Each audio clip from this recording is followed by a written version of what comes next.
Well, good morning, everyone. Welcome to another Voices of the Network with IPAC. I'm here today talking with Ryan Peasley and George Persikian from our friends at WIPFLI.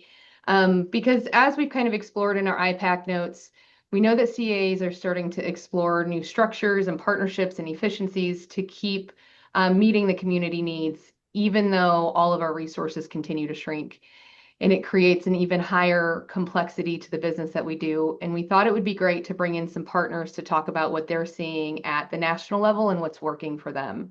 Roger, this was your thought, baby. You decided that this is a great idea. So what were your thoughts about bringing them in, and where do we go from here? Yeah, thanks, Stormy. For most of my career, the focus has been on operating federal grants and state grants. And that's going to continue. Even in the middle of a shutdown, high level of confidence that our grants are going to continue. But they're going to continue at a rate that's not going to keep up with inflation. If you think about wage inflation, the cost of health insurance benefits for employees, utilities, it gets harder and harder to run a dynamic agency in the community. So we thought we would bring in Ryan and George to share with us what they're seeing out there in the network, but also to share some imagination about what's possible for community action in the future. So Ryan, we'll start with you. Yeah, one of the questions or I guess trends we're seeing organizations starting exploring is partnerships with shared services with, their neighboring community action or maybe another nonprofit that's doing something very well. Perhaps they've got a better, accounting team in place and they're able to lean on that other partner and do some shared services in that manner. In some cases, agencies are exploring mergers.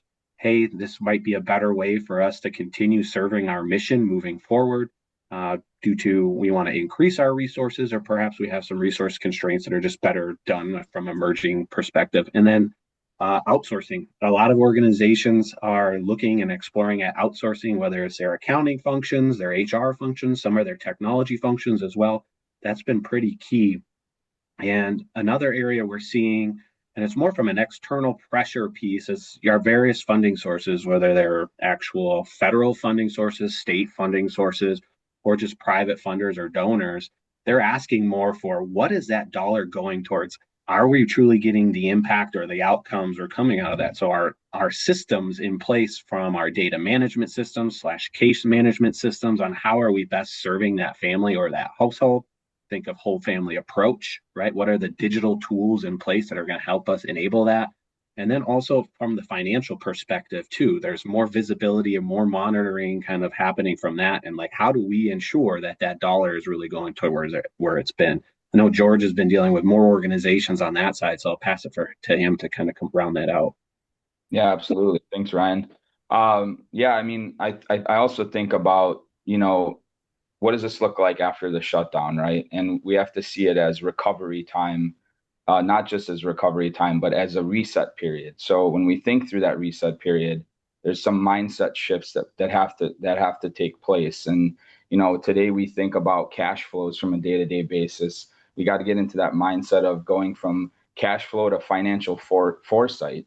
So thinking about building reserves, diversification of funding. And how do you do that? You do that through having better systems in place, like Ryan mentioned. We work with organizations on bringing in better financial tools, tools that can help them streamline their processes and procedures, as well as help them build forecasts so that you're not just managing scarcity, but you're designing stability as a result of that. So when your systems go dark, your processes, your leadership, and your culture are what keep families served.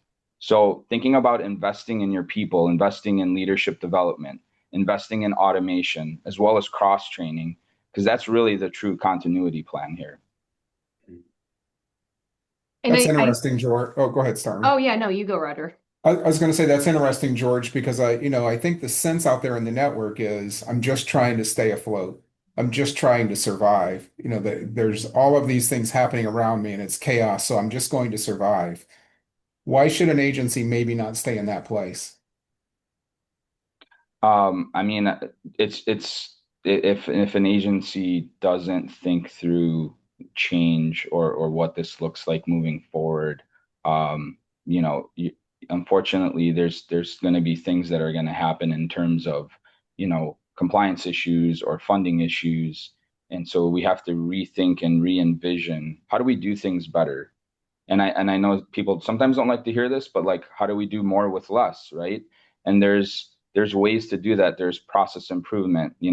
We can look at small wins. We can say, what do we learn from our blind spots during this time? What's one process we can simplify? How can we work together as a team to create stability so that we can go out and deliver services more efficiently and effectively? So you have to challenge yourself. You got to make sure you got the right people around you supporting you there. That's not just the people you work with, but also your leadership, your board, right? Your board needs to also support that. So making sure you have the right people in the right seats to make those moves, because you can't be stuck in that motion, that day-to-day motion you were in before. You have to challenge yourself to really think differently moving ahead. That's what it's going to take. I I think it's think so cliche to earlier, say, oh, go ahead, sorry. yeah, I think earlier we kind of talked a little bit about where things are trending in general for everyone, and that the shutdown isn't necessarily the only reason that this should happen.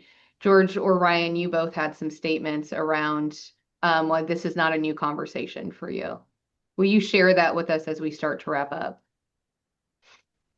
Yeah, I'll go first here and pass it back to George to round out the end. This is, community action has been around for over 60 years. There's been cycles of this where kind of the funding has expanded and contracted over many cycles.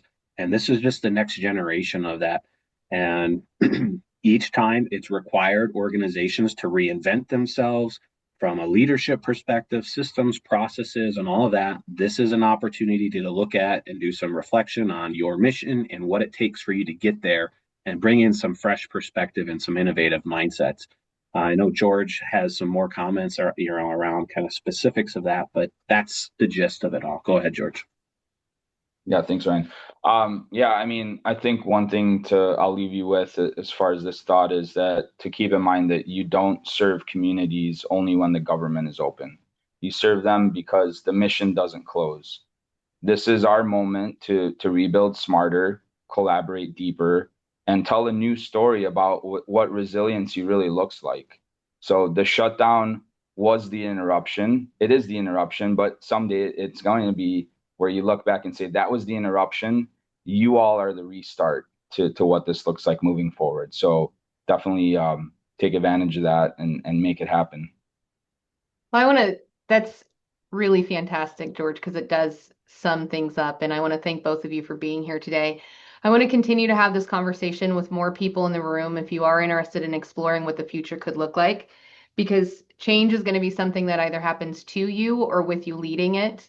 And we encourage you to reach out so we can continue this conversation because we could go on and on. But again, thank you to our partners at WIPFLI and thank you for watching our video.